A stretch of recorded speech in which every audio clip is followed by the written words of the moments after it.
Hello and welcome to episode 100 of Working Hard, Hardly Working. Wait, stop. Hello and welcome to episode 100 of Working Hard, Hardly Working. Oh my God.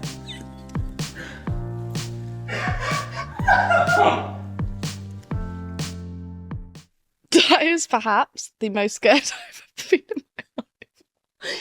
That was the loudest sound. If you couldn't hear how loud that was, it honestly, everything went silent in the office building. But we're going to eat some cake. For context, for anyone not... My hand's shaking from the explosion. For anyone who isn't watching on YouTube, I am sat eating a cake. Oh, my knife's been lost in there. I'm eating a 100 cake because it's 100 episodes, and we've just had the world's largest confetti cannon explode all over the office. I've actually lost the depth of my knife. But I thought we could spend this milestone together. And what we're going to go through today is talk about the absolute best 10 pieces of advice that I have been given from this podcast. So as you all know, I ask people at the end of the episode, what is the best piece of advice they've ever been given? And this is a collation of just the best advice that I've received from this podcast. So not necessarily just what they say at that point, but actually life-changing things that have very much stuck in my mind ever since listening to that particular episode. So we're going to be learning a lot today. I tried to keep it as varied as possible. But when I was going back through this, I was like, this is great. This is great advice. I'm going to eat some cake. We're not going to be able to talk if I eat that the whole time. I truly cannot believe that we have made it to 100 episodes. But at the same time, it still feels like it's just the beginning. I've said this in pretty much every episode so far, but my aim for this was always just to have interesting, advice-filled conversations. Not PR runs, not a need to be here just to talk about one specific thing you're doing. Interesting conversations with interesting people. And when I started 100 episodes ago, I was very frustrated that life improvement podcasts were either just positioned as health or productivity and business. And how, in fact, life improvement stretches so much further than that. Becoming an interested and educated person means listening to other people's stories, hearing from diverse perspectives, learning what we're never taught at school, whether that's about heartbreak, finances, social causes we should care about, and so much more. To me, life improvement and becoming a better and more interesting person is all around those things. It's not just about being healthier and reaching your wellness goals. Don't get me wrong, there is absolutely a place for that, and you'll have heard us speak about this on the podcast. But life improvement is caring about shit that you should care about that doesn't affect you at all. And that is why we've concentrated so much on making sure that the breadth of this podcast is never just about the biggest guests. It is about what makes the most interesting and insightful conversations and how we can learn from other people's stories. On that same subject, as I said, this week is going to be a bit of a different episode, but I've aimed for it to be as useful as possible. We don't party here unless it's productive. Who would do that? And I've trawled through hundreds of hours of footage to find what I think are some of the best pieces of advice that we have ever had from guests. So as I said, things that I came away from the episode thinking about for weeks, months, still thinking about that. I created an original list of the best, and we worked out that the episode would pretty much be about 4 hours long.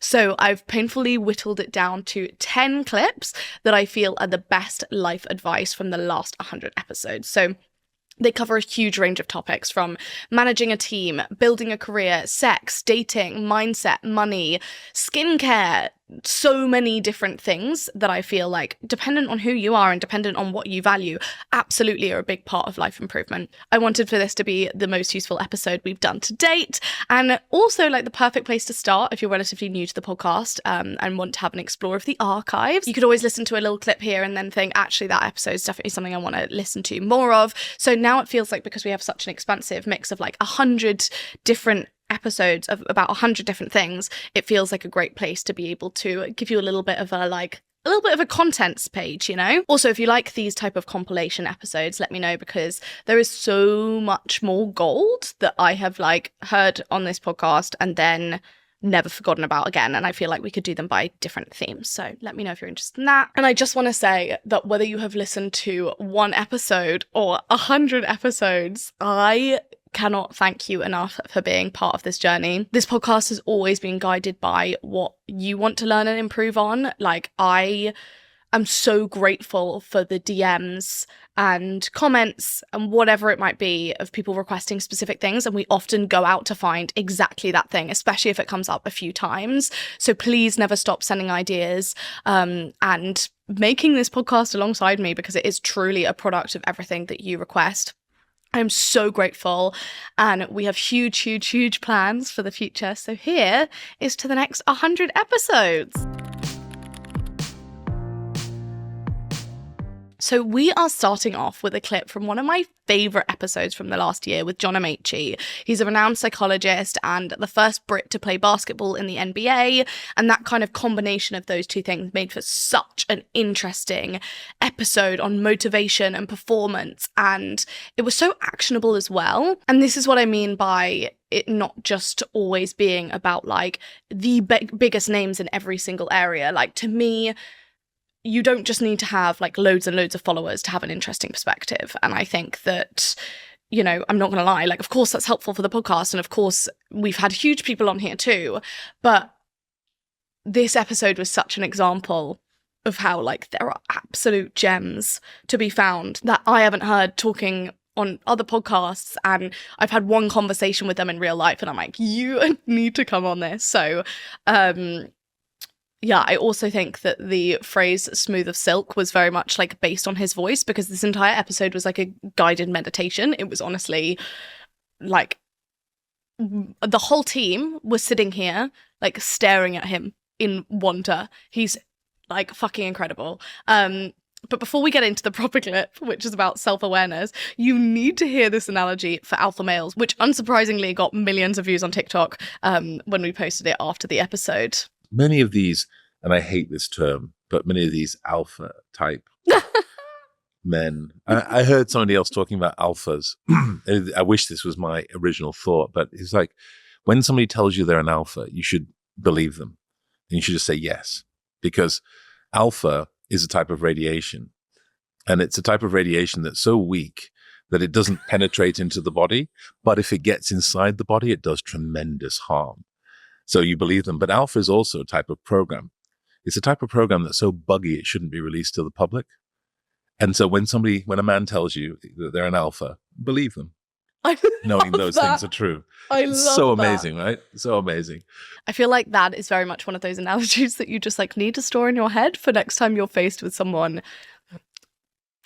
You know what I mean? Someone who's a bit like that. Anyway, the next clip is all about self-awareness and why self-awareness is the key to creating any sort of meaningful change in your life. So take it away, John. Know yourself. My mother, when I told her I wanted to play in the NBA after 45 minutes of a practice, she said one of the most frustrating things I'd ever heard. Son, would you recognize your soul in the dark? I mean, even as I say that, my ears are getting hot because I was so mad that she said, I've just told you I'm going to play in the NBA. Just tell me yes. It's amazing. Would you recognize your soul in the dark? And it's like, no, I don't know what you're talking about. And she was this idea that many of us, we go through life so focused on what we want to do that we spend no time thinking about who we are. And that if we stripped away the labels of I'm 6'9", I'm black, I'm a man, I'm a brother, I'm a father, I'm a whatever it is. You strip these things away and you suddenly realize you couldn't describe yourself any differently than any one of the people around you. But that's so key. Knowing yourself is key to success in life, because many people are self-sabotaged by things that they just never acknowledged existed. I'm incredibly lazy. It is a fundamental tenet of who I am. But I played in the NBA and my days are busy and productive because I've built systems that stop me, because I am obedient also. So if it's in the diary, I will do it. Know yourself is so important. Most people don't. If you ask human beings, they will tell you 95% of people will say, I'm highly self-aware. Now we automatically know that's rubbish, right? Because 95% is not, that's just not real. But there's a wonderful researcher called Tasha Eurich, and she does studies on self-awareness, and she finds of that 95%, when you do a little bit of probing, about 10 to 15% are actually self-aware. There's the first damage that comes, the idea that you think you're self-aware, but you're not. And the second damage comes because people who are self-aware are often what they call internally, you talked about before, knowing your values and your principles, internally self-aware, but they aren't externally self-aware. They don't realize that their values don't meet the world in the way they think they do. And so the example I always give is the person you meet who says, the thing you need to know about me is that I'm direct and honest. It's like they know their internal values, but everybody listening to this has met that person, that man usually. And we all know that that person is cruel and callous and careless because his version of direct and honest comes across to others in a way that is not direct and honest, but cruel and callous and careless and thoughtless. And that's why self-knowledge is so important, because you need to know not just who you are, but how you're met by the world around you. I think we spend so much time now in our internal monologues that sometimes it's hard to see how you appear on the outside. And actually, you don't need to only be concentrated on how you appear on the outside, but it is incredibly important to have a level of self-awareness in order to be able to understand how you come across, why certain patterns might happen to you again and again as well, in order to be able to then disrupt that if you want to, or lean into that if that's something you're really good at. I feel like that's come up time and time again on this entire podcast. And it's something that the more time we spend investing in like building our self-awareness, the better life we are able to build for sure. Like that's come up again and again and again. And next up, a talk about a tone shift. It is a clip from the episode with psychosexual therapist Kate Moyle. I am a pretty straight talking and open person, but even I remember feeling nervous before asking Kate such frank questions about sex and sexuality, but she very much put me at ease. She had great answers, and this is an episode I really recommend you going back to listening to if you haven't already. So here is Kate talking about the problems she sees most commonly in her practice. The one thing that comes up with everyone, irrespective of whether we are working on anxiety, recurrent miscarriage, stress, desire, couple difficulties, sexual dysfunctions, lack of sexual experience, the one thing is shame. Right. Everyone comes in with the feeling of maybe I'm the broken one, am I broken? I must be the problem. It doesn't look like anyone else has these problems. I don't see myself represented anywhere. And for a lot of people, having to reach out to a psychosexual therapist or any therapist a lot of the time can feel terrifying and feels like such a massive step and a massive ask for help. And do you think there's a kind of misrepresentation of, a lot of those things in terms of shame and being like, I'm not seeing myself represented and all of those things, I guess, are based on like a misrepresentation of what a like quote unquote norm is and like whether there's a norm. Where do you think that generally comes from? God, I think it's in everything. I think we live in what we call a heteronormative society, of course, which is that we assume that the standard is man meets woman and off they go into the sunset. And that's what we kind of use as the standardized model. Yeah. So anything outside of that is then considered to be not normal. Right. In terms of when we use that terminology.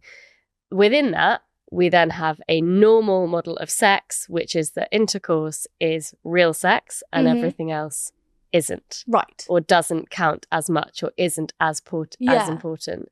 And so really, then when we're talking to anyone about sex, that's what's considered the norm. And we know that that just isn't the case. We see such a massive diversity in sexualities, in sexual practices, preferences, desires, wants. And when you think about it, we accept that in almost every other area of our lives. We don't all like to go to the same restaurants. Like food is a great analogy because we don't all like the same restaurants. We weren't all brought up or grew up eating the same foods. We have different tastes. Some of us like our food spicy, some of it like it mild. Some of us like different cuisines. Some of us like to eat the same thing every night for a week. Someone else might be like, I like to eat cereal at dinner instead of at breakfast. And we're completely accepting. We don't all go to a restaurant and expect everyone around the table to eat the same thing, to pick the same thing off the menu. And if we do, I think we'd probably think it was weirder then everyone all doing something different. Okay, just trying to give you whiplash here. We are going from sex to money. This is the most recent clip I have included in this episode because I wanted to make sure that we're really digging into the archives. And I found this podcast has kind of blown up over the past few months. This is from my conversation with Vivian too. It's actually the most viral clip we have ever shared from the episode on socials. And I don't mean to sound like a kind of mystic Meg with a crystal ball.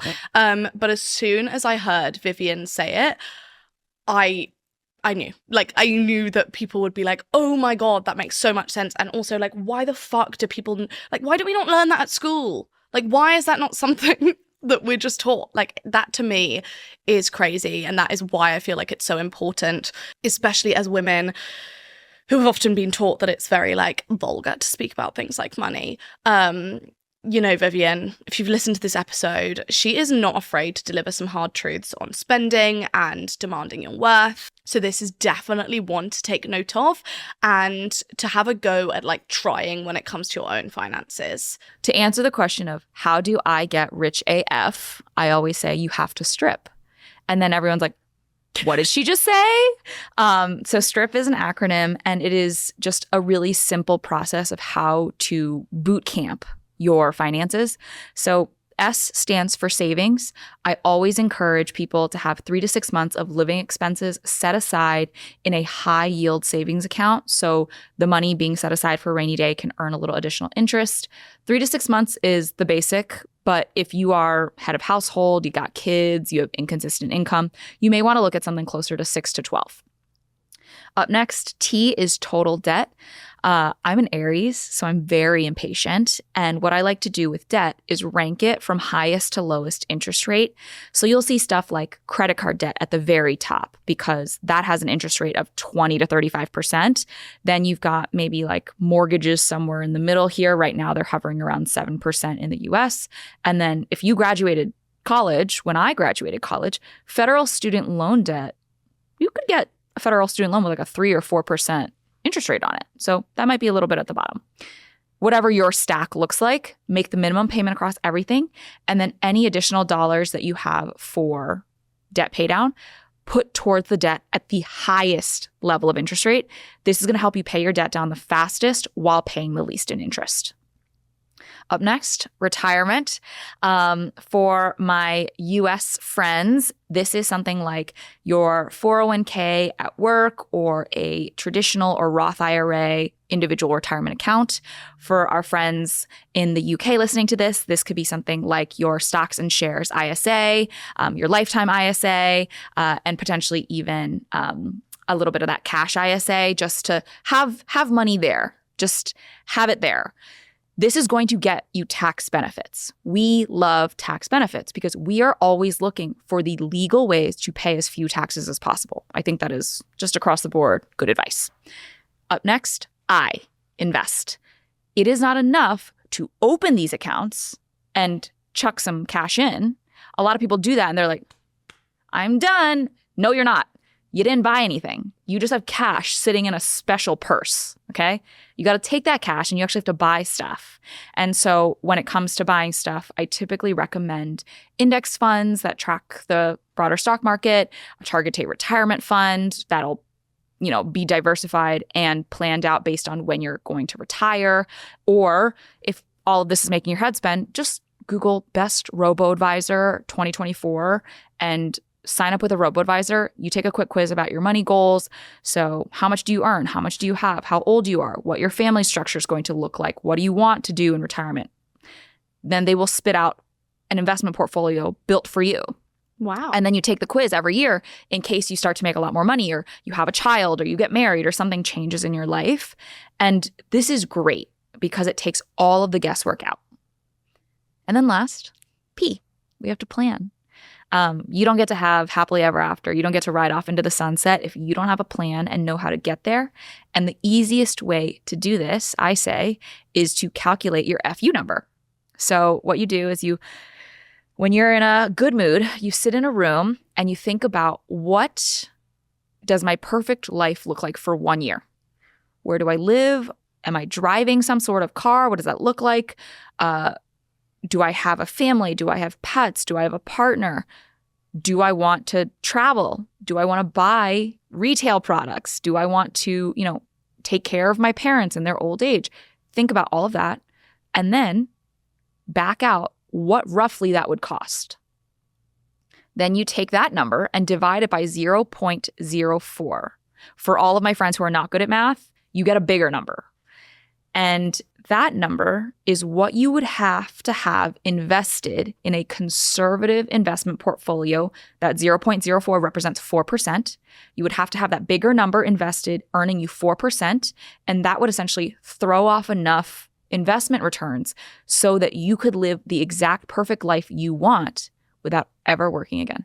Wow, that is great advice. I mean, isn't it obvious why Vivian's advice here ended up getting over 3 million views? She is so straight talking about things we all worry about, and she pulls no punches when it comes to financial literacy. She inspired me to take a Sunday afternoon to sit down and go through all of my finances, but also just start really putting time into understanding these things more. I think it is so easy to put your head in the sand when it comes to things that we don't understand. And the big reason why I try and get things on this podcast that maybe aren't things that get the most engagement online has been because I believe that there should be resources from people that you might not be able to pay to give you advice on in order to be able to learn more and make your life better and just understand better about things that you don't know about. I will say that before this podcast, I this podcast as a whole, not just this episode, but I really knew nothing about investing or the best ways to look after my finances. The most I'd heard was generally how you should be dividing your income in terms of savings and investments and blah blah blah, and even that didn't feel appropriate for living costs now, etc., etc. So yeah, I thought that was so interesting and so concisely explained. This next clip is conversely one of the oldest in this whole episode. It's from my conversation with Sharmadean Reid back in 2022. It was literally one of our first ever filmed episodes, so please excuse the video quality if you're watching this on YouTube. We've, compared to our setup now, it is very much giving growth. Sharmadean was the founder of Wah Nails, Wah Magazine, Beauty Stack, and the Stack World, and if you don't already follow her, you absolutely should. She is a huge inspiration of mine, so having her on the podcast so early on was a huge moment for me. The part of our conversation that I really wanted to include was about the funding gap, another thread that we've discussed in many different episodes, but I think she put it really, really well. So according to Business Insider, you are one of just 10 Black female entrepreneurs in the UK in the past decade who have raised VC. What in the flying fuck is that about? What I would say, in addition to what you discussed previously about funding, is that you can give.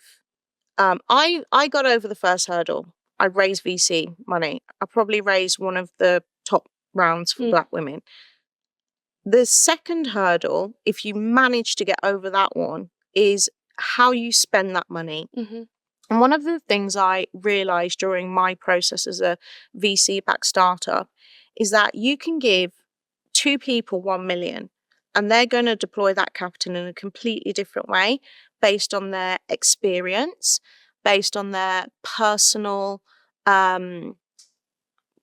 barriers, what's holding you back, and based on their network. Mm-hmm. And what I mean by that is, in the first part of Beauty Stack, engineers don't want to work for Black women. They don't want to work for women.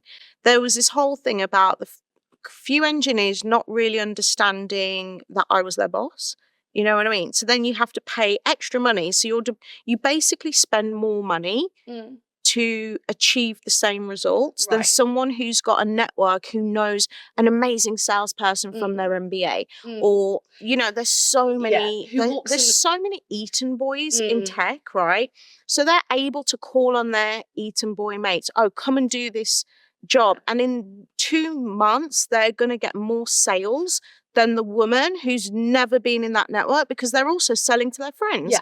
So if you're one of the few people women that manage to overcome the hurdle of venture capital, you really have to think about how you're deploying that capital. And I think investors should be way more supportive of I got given that money and then left to my devices. And I was like, I don't really know about paid marketing. What is that? Like, I've always built my business organically. There were all these things that I just didn't know how to spend the money. And it's one of those things that to correct the pattern, it's not about just putting more money in one direction. It's about putting it productively in a direction that you can constructively help people to be able to deploy that. Because we've talked about this before. The WeWork founder raised how much last month? And we can't, female founders, especially Black women, cannot raise money. As in, I don't mean that in terms of an aptitude. I mean that in terms of the landscape. And it's but you're throwing money in this direction because you know it works. And why does it work? Because it's all built on unfair systems, and it's all built on a certain network. It's built on networks, and the network and the community. This is why I say my mission is gender equity through community, because I think if you know someone who's the lawyer, who's the salesperson, if you know someone who's at a high position somewhere so that you can get that deal made, that's how you actually raise your economic independence, your mental autonomy, everything. I'm just the capital is just one part of the problem. How you help that person build their network around that capital to make that capital as effective as possible is the second part. And I feel like that's the next challenge. When I raise again, I will be looking exclusively for people who can introduce me to enterprise companies. Right. That's it. I'm like, anyone can write me a check. Whoop-you-do. I'm good at pitching. I'll pitch, it'll be fine. Yeah. I will raise money again. That's the fact of it. But can you introduce me to 3 people at Fortune 500 companies who are basically going to buy my software? That's what I care about now. Female funding is, as I said, a thread that's carried through every year of the podcast. And if it is something you're interested in, I really, really recommend my early episode with Michelle Kennedy and later episodes with Sojo founder Josephine Phillips, Stripe and S.T.R.I.P founder Katie Lopez, Trini London founder Trini Woodall. They all have businesses at very different stages, but all speak about the funding landscape and what we can do to change it. We're going to come on to speak about mental health now. And this episode was with Jason Fox, and we spoke for so long, and he really just kept coming out with incredible stories and advice, even after the mic stopped recording. But this was one of the most sensitive moments in the podcast, where Jason, who's been extremely open about his PTSD diagnosis, spoke about why it actually wasn't the military that caused the condition, and talked about a great visualization that he's learned to help you know when you're nearing breaking point. Just a trigger warning for this one that Jason does mention suicide. So if you'd rather skip this clip, just skip ahead to the timestamp I have put on the screen. I was like, okay, fine. I'll go through this whole medical discharge thing, which I didn't want to do, but I felt like I had to do it. And then, it happened pretty quickly. Within about 3 months, I got medically discharged from the military. And I can remember it was on the 5th of my last day serving was on the 5th of April 2012, and I was expecting to wake up on the 6th of April feeling better, and I didn't. I felt worse. Can imagine. And what was it like moving on? Because obviously the military is very much the definition of kind of your job is your life. I can imagine that's not just it's not moving on from a job. It's a whole life inflection point. What was that like for you? It's the hardest thing I've ever done in my life, I'd say. It was it was horrendous, to be honest. I mean, obviously, the job that I did was probably a catalyst, but it wasn't the job that affected me more than anything. It was normal everyday life that properly affected me. And the reason for that is because, there's a lot of stuff that happens to everyone.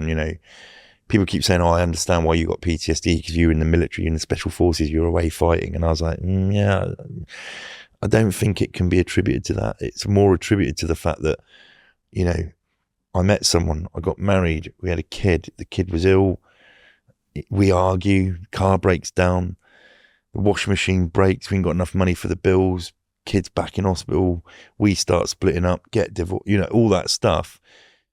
I've never once in my life, as anyone else, been taught how to deal with that, and it was that was impacting me more, but it was obviously mixed up with the other stuff.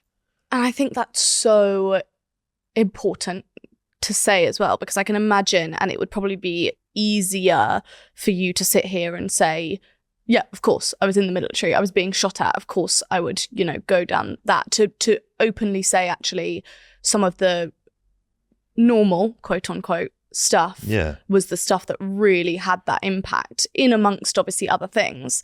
But I think that's actually really, really, really powerful. Yeah, I think, I thought about it a lot because, I left and, I contemplated suicide, whether it was going to happen or not, I don't know. I was like stood on top of a cliff and everything was falling apart.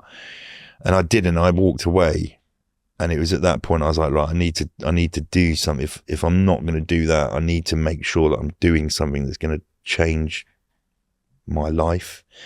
And one of the first things I did was I looked back at my life up to the point I was, and I started drawing lines that represented stuff that happened within my life. And where the most lines converged, as in like, so if this is a really bad example for a podcast, but if you draw like one long line, which is you being born to where you are, and then underneath that you draw other lines, so that's your timeline.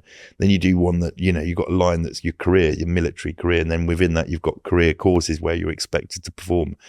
You've got marriage, birth of kids, divorce, all those things, cars breaking down, everything I've mentioned before, but where the lines all converge the most in a period of time, that's probably where something was going to snap. And if I'd have been paying attention to that at the time, I'd have been able to address it better. But no one ever does. It's only with hindsight. And I was like, that's when and I can see it now, and I could see it then. I was like, that's where I should have been paying more attention to myself and like checking in with myself and being aware that I need to be easy on who I am because things aren't going right and things are looking like they're falling apart. I need to try and learn about normal life and how to deal with it. And I didn't, but doing that exercise after I'd been through a really sort of sticky period was cathartic, and it helped me. And I was like, right, this is what I need to start doing, is to start being aware of what's going on around me. What I really loved about my episode with Jason is that whenever he spoke about the hardest moments in his life, he also had actionable advice about how to get through them.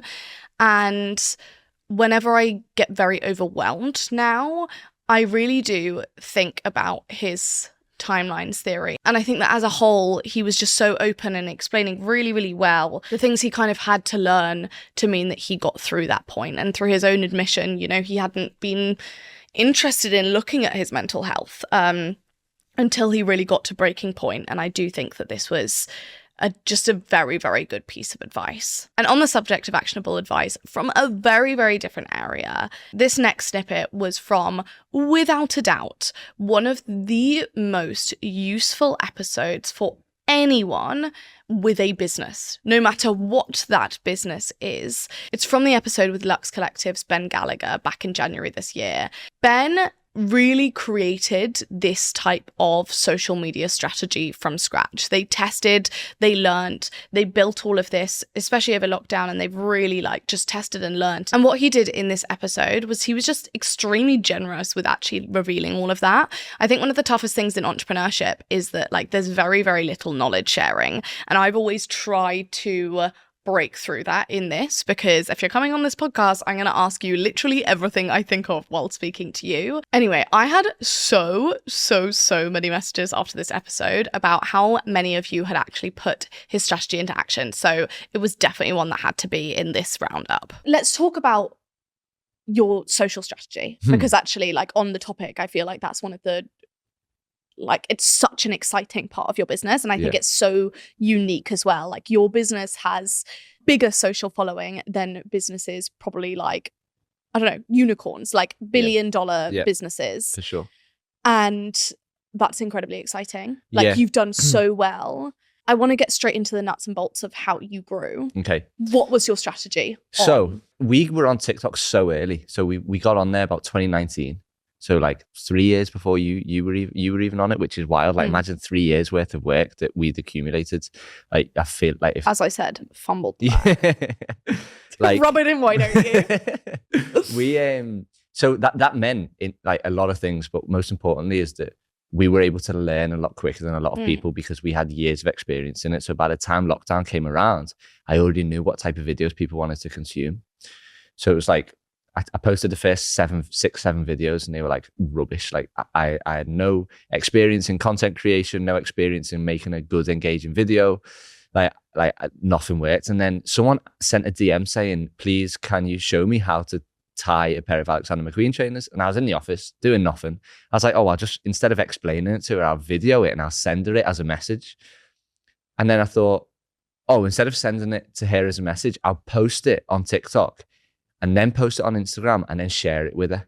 And then be like, look, I've made this video for you. Like, come and buy some now, like as a value proposition to her. And then like, I put my phone down and then I must have checked my phone like 12 hours later the next day. And it was like 700,000 views. And like genuinely from that moment, I was like, oh my God, I know what people want to consume. They just want to leave the video knowing something that they didn't when they entered the video. So I was like, there's loads of people in my industry down south. Like there's no one really up north. I think there's one up north. There's loads of people down south that no one really knows about, especially in the whole of the UK. And like, they're not that big businesses. Like they've had loads of investment, but really they're not that big of a business.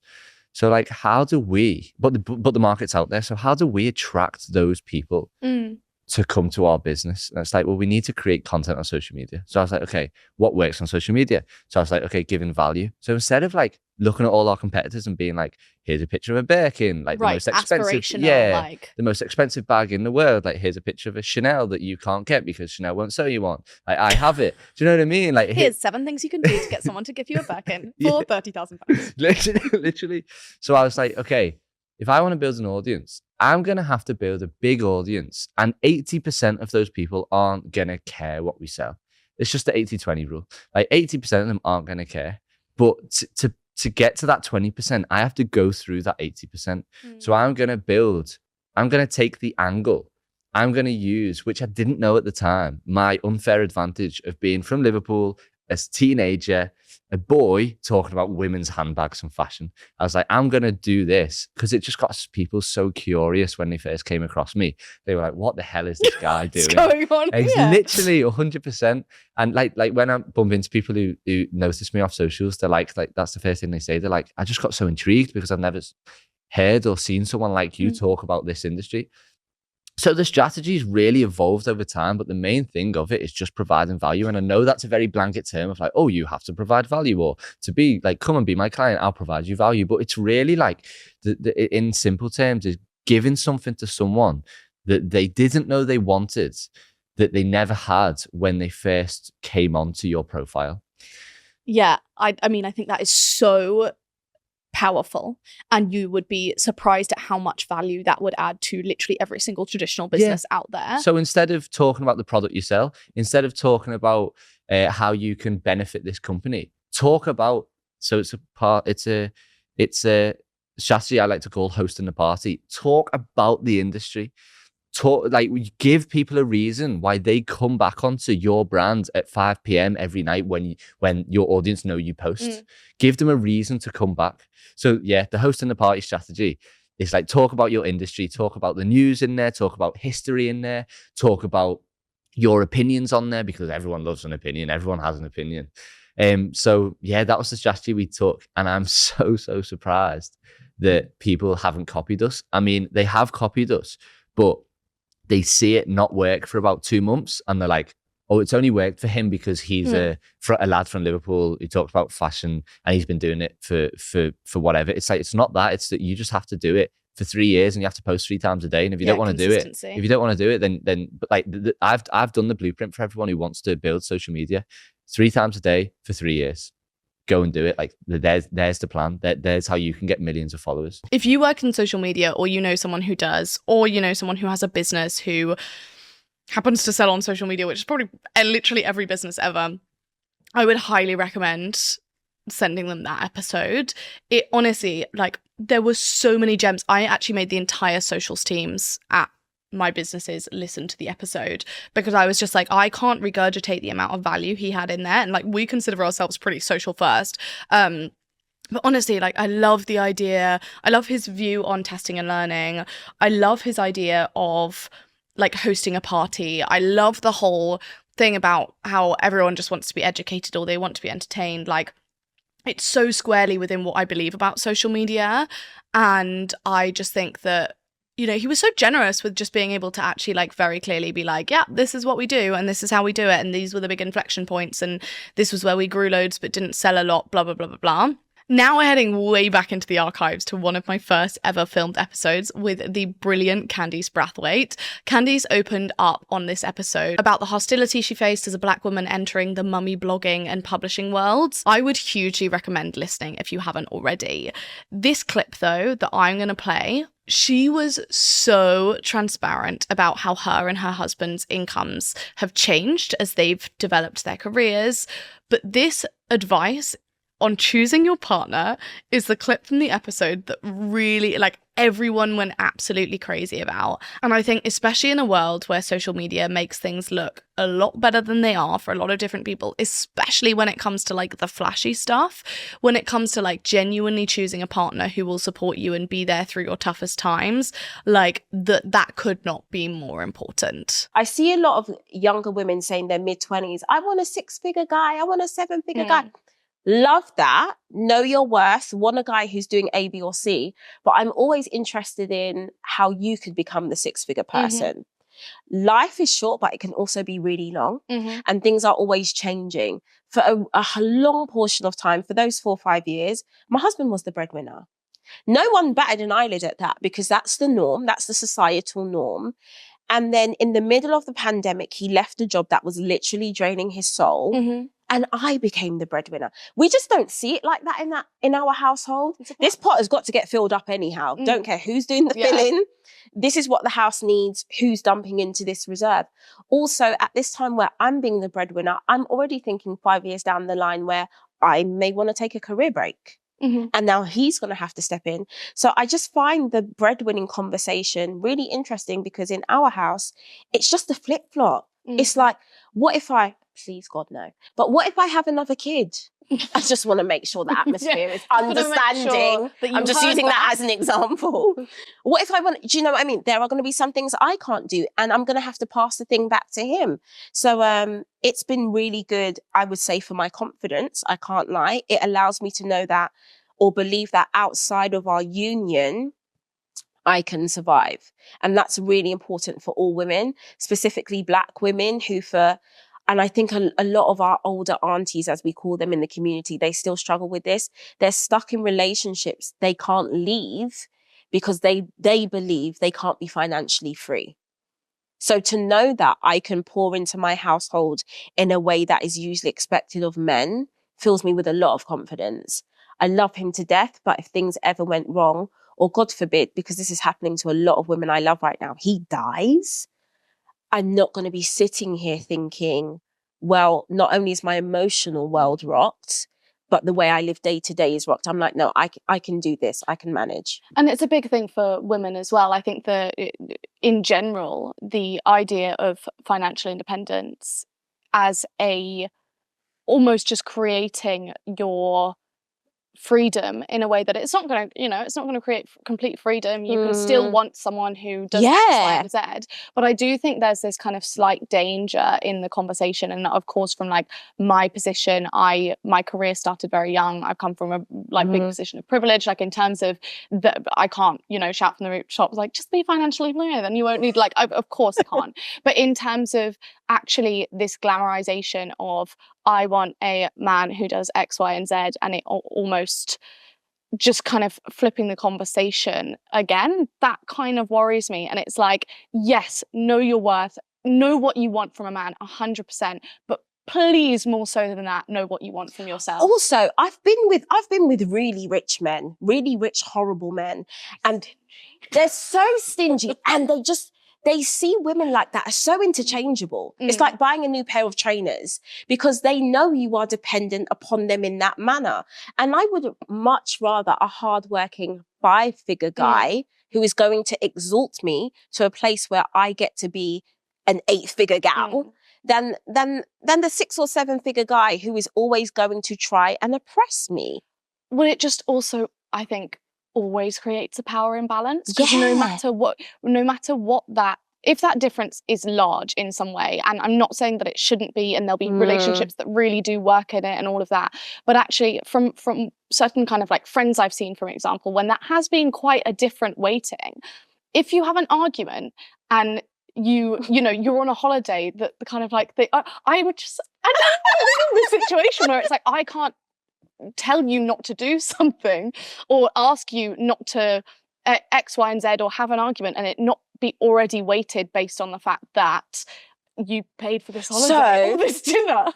In my second book, Sister, I talk about this really well. In the Black community, well, in my house, we used to call it GVM, your get Bex money. Yeah. Are you in a position to get Bex? Do you have enough money to be angry and back your chat? Because, like you said, you could be on holiday where you're like, I don't really want him looking at other girls.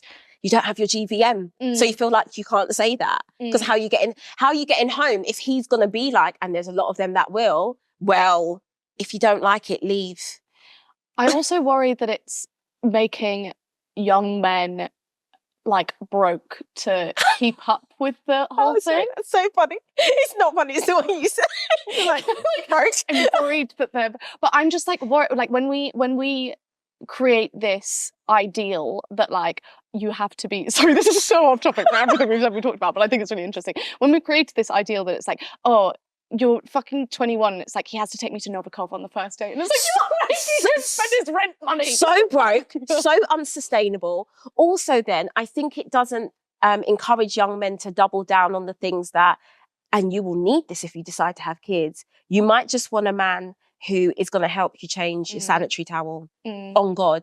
In that moment, what's in his bank balance doesn't matter. Is he emotionally mature enough to deal with the realities of helping you become a parent? Okay, so we're now going on to a clip from the episode with Dr. Hazel Wallace. One thing I love about recording this podcast is the fact that I get the chance to rant about things that matter and like generally things that I think people should care more about. Call me boring, but that's my idea of fun, okay? And this was the moment that really ignited the anger in me about the lack of representation of women in the medical world and data overall. You'll have heard me talk about this in episodes with Dr. Helen O'Neill, Will Ahmed, and many more throughout the time that this podcast has been. But I remember hearing this fact and literally being absolutely blown away and being like, oh my God. And then I remember Will Ahmed said, after this, he said 97% of all of the data we have on the human body is based only on men.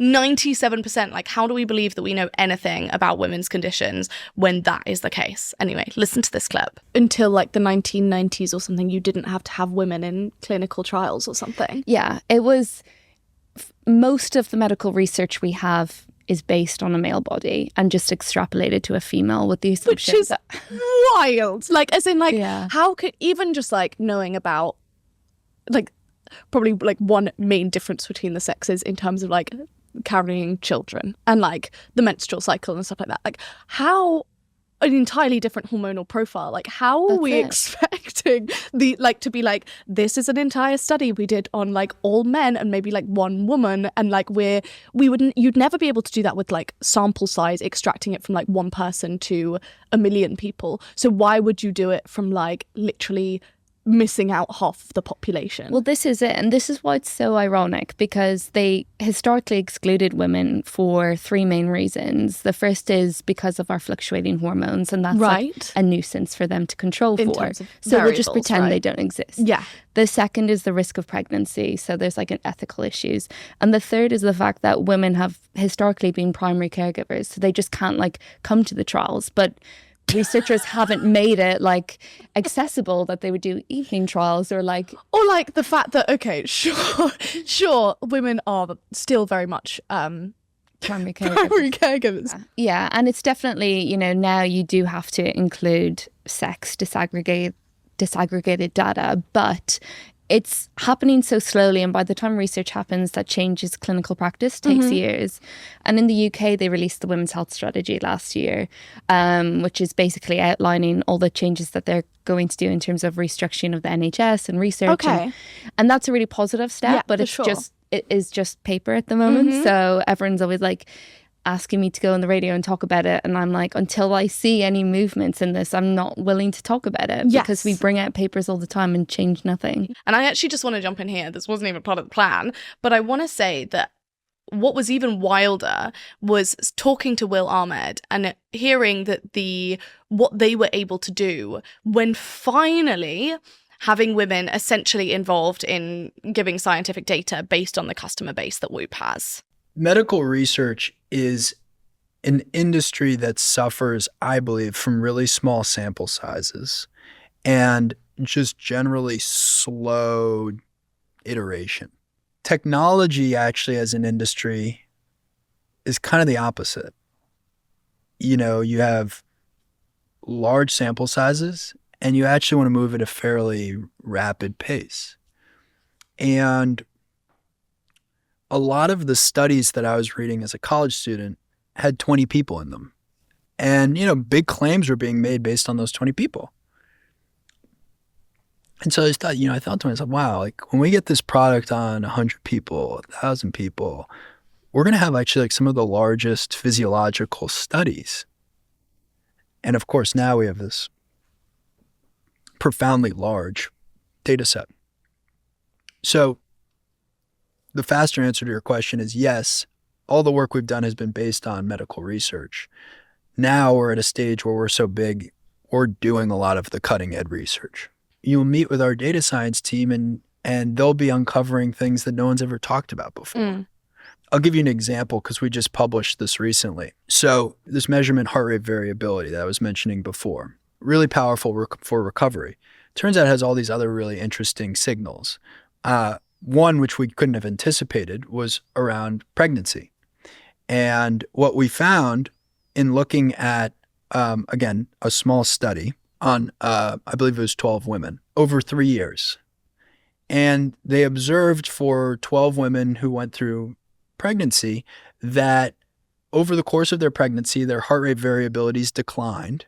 So this would be a sign that they were potentially getting less fit or their body was under a lot of stress, which would make sense with, you know, the body evolving. But then very interestingly, at the 33rd week, these women experienced this sharp inflection in their data where all of a sudden their heart rate variabilities were rising right up to the day of giving birth.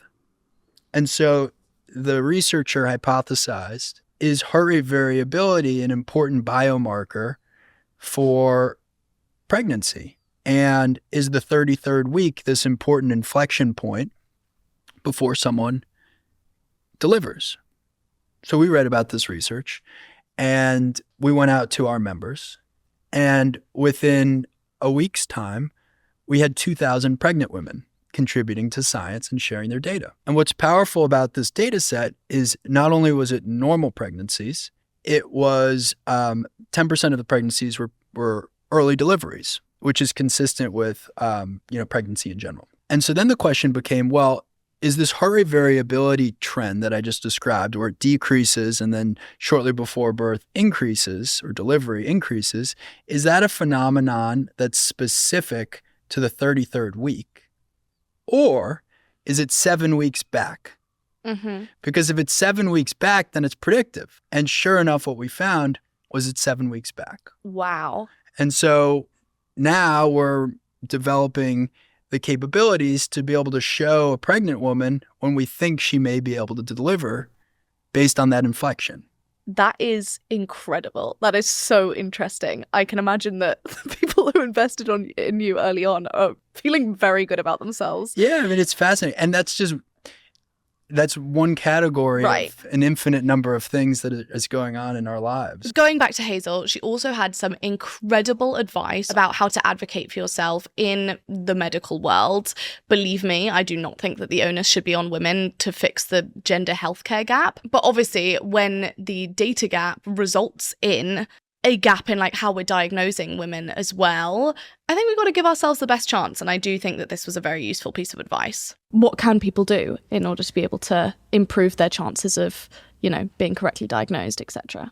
I would say, like, first of all, don't feel like you are being a burden, because that's something that women often feel like they are. The fact that women are more likely to be given a psychiatric diagnosis than a physical one for a physical problem compared to a man just really illustrates how we often see women as hysterical. So like there's like research around a condition which causes a very high heart rate, and lots of women are misdiagnosed with anxiety when they present with it, because they'll say like, I've got flutters in my chest, and then the doctor will be like, oh, it's just anxiety, like you're just an anxious woman. So don't dismiss your feelings. I hope no one goes away from this podcast after having like a coffee and thinking, oh my God, I'm having a heart attack. Right. But if you are having like severe chest pain that isn't going away after resting, that is, you know, reason to call an ambulance. But if you are experiencing any health condition, regardless of whether it's like, you know, related to your heart or any part of your body, never feel like you're a burden. Advocate for yourself. If you feel like your GP isn't listening to you, you're very much in your right to ask to speak to someone else. You can bring someone with you. You can take notes. Like, I think the most powerful thing for me when I've seen patients who've felt like they haven't been listened to is when they come in and they've had a diary of symptoms and they're like, look, this isn't in my head. I've been experiencing this for 3 months. And yeah, people might say they shouldn't have to do all of that research. I should just believe them straight out.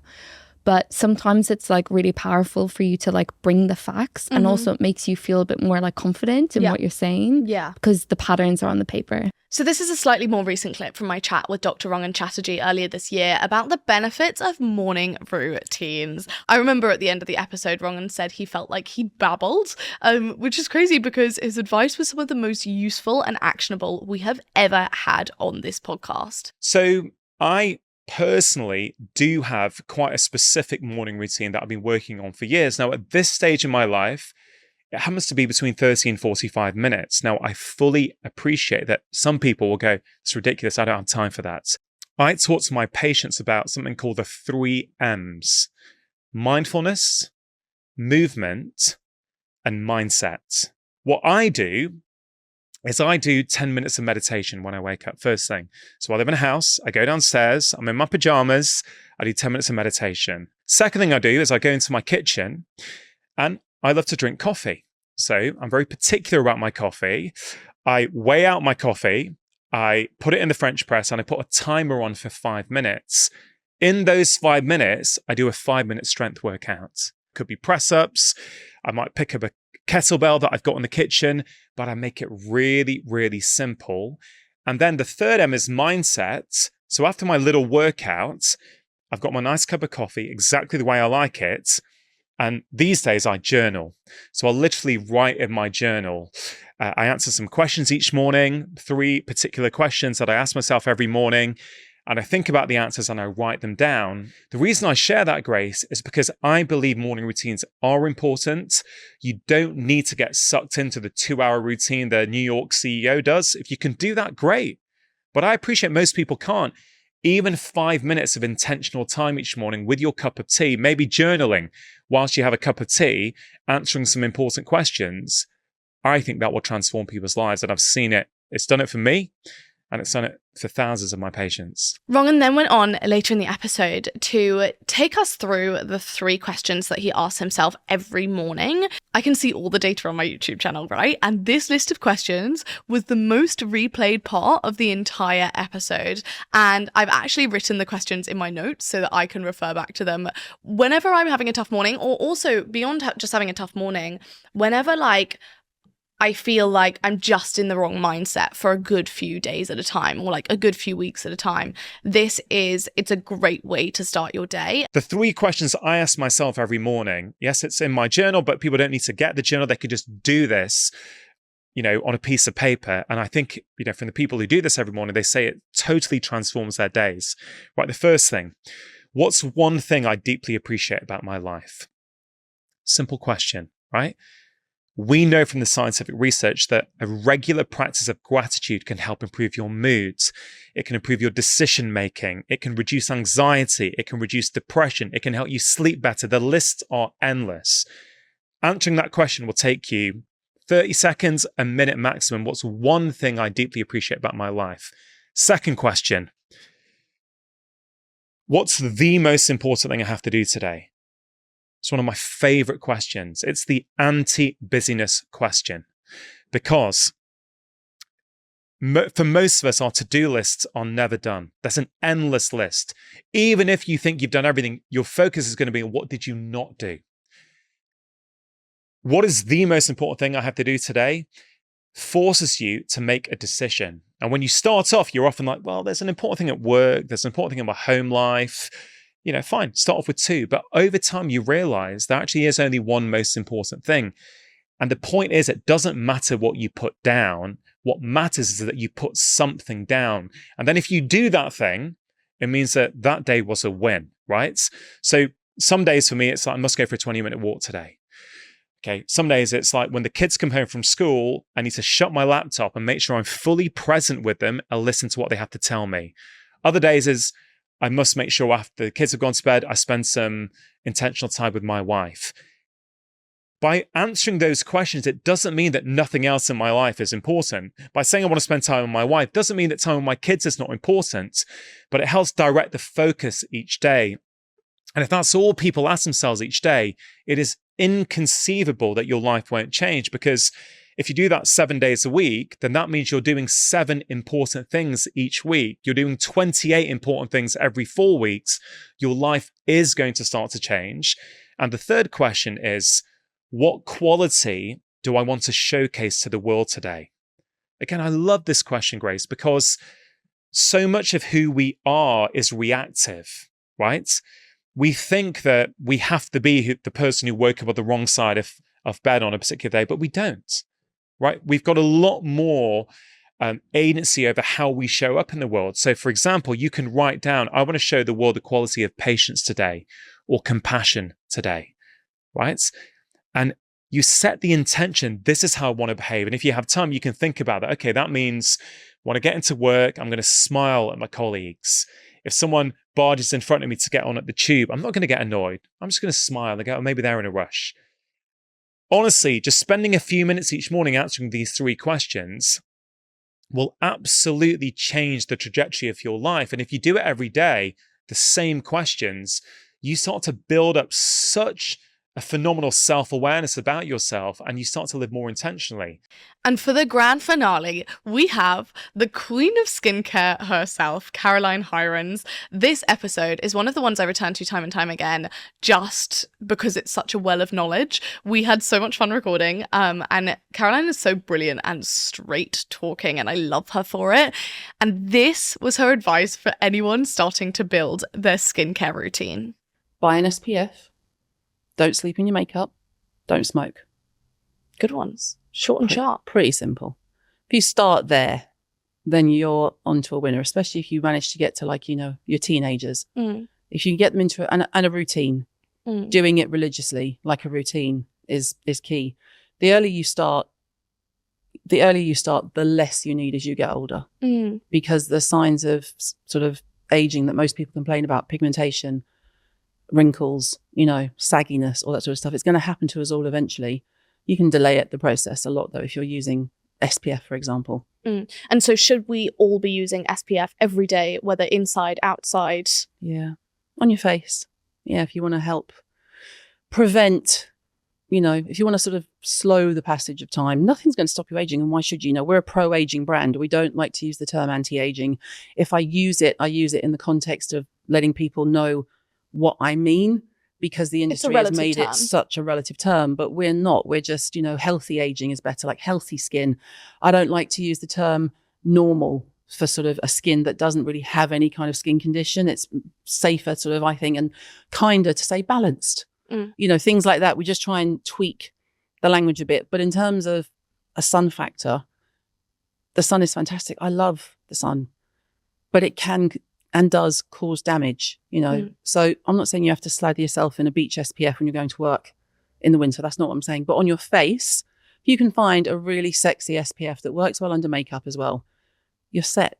And just if you want a cheat code based on what she's just said, here were her 5 Desert Island products, which if you have a look at their website and you see how many products they go through and review, you'll know these products like have to be really, really good. 5 products. Right, let's get there. Oh, yeah, that's it. I need to lie down and think about this. A cleansing balm, number 1. Well, my sort of standard go-to has been Emma Hardy for years. Emma Hardy Moringa Cleansing Balm. I've used it for years. There are other brilliant balms on the market. I could name 20, but top of my head, that would be the one most people who followed me for years would go, she's going to say Emma Hardy. Acid. Well, my favorite acid is P50 by Biologique Recherche, the 1970 version, which you can't even buy in the EU anymore because it's too strong. That's why I like it. Your face tingles, burns, and then goes bright red, but the next day your skin looks like you've had a head full of Botox. But you can really... Off I go to the internet. Yeah, you won't get it. It's Off usually... I go to America. Yeah, you have to go to New York. Yeah. So I've got that on tap, but I wouldn't use it every day. You know, it's too much, but it's it's just because it was innovative, you know, and I trained in Biologique Recherche 20 years ago, and it was just a really good education. Retinoid. I'll use my Skinrock's retinoid too, just because if I don't say something by my own brand, my team will kill me. And it's also great. It's a fantastic retinoid, let's be honest. Moisturizer, only because I'm not going to sit here like those people who go, oh, I only use my own product. I hate that. Kate Somerville, Peptide Kate, but you don't need that. You're 26. I need it. I am more than double your age. Kill me now. And then... I love that your team are laughing. My lot are like, that's what she's like. So yeah, I should say SPF, but I'm on a desert island and I can't get off. I don't give a shit anyway. If it was SPF, it'd be like, I like ultraviolet, Supreme Screen. But if I could drop SPF because I'm, you know, don't get me wrong, no one really wants to use an SPF every day. Right. It's a drag. Yeah. You know, it's almost like putting on knickers. If you want to go commando every day, knock yourself out. I don't know many women who do, but knock yourself out. Eye cream. Autocorrect Sunday Riley. I don't work with any of those brands. None of them endorse me to say this. Now they're all going to make a pretty penny. That's fine. Yeah, perfect. Just send it to me for free. And would you believe that is all 10 clips done? When I tell you, I originally picked out over 30 moments as my top ones before the production team had to like wrestle me to the ground because we would have been here all day. But let me know if you want me to do themed ones on specific things like relationships or business or whatever it might be. I remembered like a lot that I think my brain can only store a certain amount of information, but that's a problem for another day. But I do think by category, and that's why we've like put everything on the YouTube, for example, into different playlists, is that you can like get into a mindset and then you can like go through all of these different ones. And we try and make sure there's a good balance of advice from like all of these different areas. So if there is an area you feel like we haven't covered as well, do let me know, because I would love, love, love to tackle whatever that is. Honestly, we have tried to make sure that there is everything on here, like experts, incredible stories. We had the wonderful refugee Mez who told us about his story coming all the way from Eritrea to the UK, a journey that took a year. We had Kwajo Tweneboa, who is this incredible housing campaigner who basically got housing organizations to fix up when by shining a light on like the terrible conditions that people were living in, even in the UK, when expecting to be able to be supported by their country and the country they pay taxes to and all of that. We've had Katie Lopez, who talked about how in 1 week she found out her husband was 1.5 million in debt and he left, and then her house was robbed. And to the people who have had the most unbelievable success stories that without a doubt have like these ties between them where you can see how these people have essentially like made their own luck. I love the idea of this curated life improvement from all different angles, so that hopefully you can tune in every week and not necessarily know, oh, it's going to be on productivity or it's going to be on business or it's going to be on relationships, but know that whatever it is, hopefully it's going to add a lot of value to a certain area in your life. But all that is left for me to say is a huge, huge thank you to all of the incredible guests who have come to my office for a conversation, shared so much wisdom with us, and to every single person who's ever listened to this podcast. It is really just a chance for me to be able to follow like my passions and curiosities by speaking to incredible people. But I couldn't do it without you listening, sending in dilemmas, sending me guest suggestions, or sometimes like really strong guest demands, and growing it beyond belief. I cannot believe we are only just over a year in. You know, I don't do anything by halves, and I won't rest until this podcast is the most useful, actionable, entertaining free resource on how to improve your life, whatever angle that might be. We've got big things coming. And if there is one 100th episode anniversary present you could give me, it would be subscribing or following the podcast on whichever platform you're listening to it on. It also means you can be reminded when a new episode comes out that might well change your life and you might not even know about it yet. So, you know, this could be a two-way street. Can be a mutually beneficial relationship. But no, thank you so much to anyone who has ever listened, shared, liked, whatever it might be. I love doing this podcast. Like, I love it so much. It's a real departure from the rest of my work, and I book it in once a month to hopefully build something that is useful and a great resource. So thank you.